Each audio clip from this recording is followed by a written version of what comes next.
আসসালামু আলাইকুম রহমতুল্লাহ বারকাতুহ। গণপ্রজাতন্ত্রী বাংলাদেশ সরকার ধর্ম বিষয়ক মন্ত্রণালয় ইসলামী ফাউন্ডেশনের পক্ষ থেকে ইমাম, খতিব, মুয়াজ্জিন ও খাদেমদের তথ্য সংগ্রহের কথা বলা হয়েছে এবং ঈদের আগে তাদের কিছু সম্মানী ভাতা দেওয়ার জন্য বাংলাদেশ সরকারের পক্ষ থেকে জানানো হয়েছে এবং কতটুকু কার্যকর হবে সেটা আমরা সঠিক জানি না, তবে তথ্য চাওয়া হয়েছে, আমরা ইসলামী ফাউন্ডেশনের পক্ষ থেকে জানতে পেরেছি, সেই জন্য আমরা তথ্যগুলো পাঠাবো। আমরা আপনাদের দেখার সুবিধার্থে এবং লেখানোর সুবিধার্থে আমি একটা ফাইল আপনাদেরকে পাঠাচ্ছি। এখান থেকে আপনারা এটা ইনশাল্লাহ সংগ্রহ করে ভিডিওটা আপনারা দেখে সংগ্রহ করে এখান থেকে আপনারা এই ফাইলটা ইসলামী ফাউন্ডেশন অথবা যারা ইসলামী ফাউন্ডেশন অফিসে চাকরি করে তাদের সাথে যোগাযোগ করে এই ফর্মটা 2 তারিখের ভিতরে জমা দিতে হবে।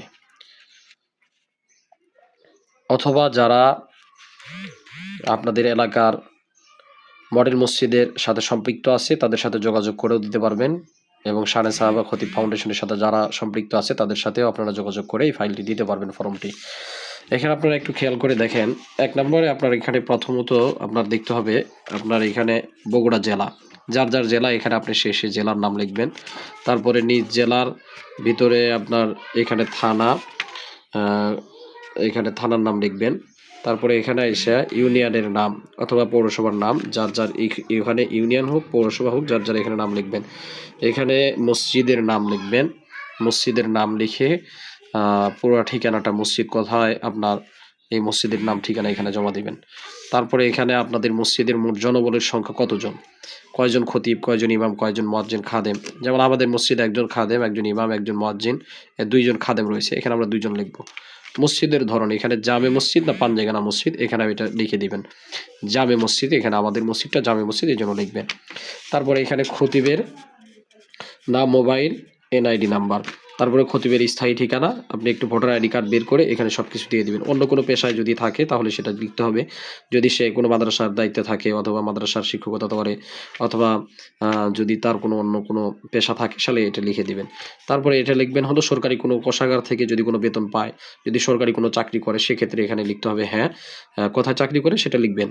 তারপরে এখানে ইমামের মোবাইল নাম্বার, এটা অনেকেই এই পিডিএফটা অনেকেই দেখা যাচ্ছে লম্বালম্বি করে নিচ্ছে, কেউ কেউ সোজা করে নিচ্ছে, কেউ পাতাল করে নিচ্ছে, যেভাবেই হোক তথ্যগুলো আপনার মূল কথা হলো তথ্যগুলো তাদের কাছে জমা দিতে হবে।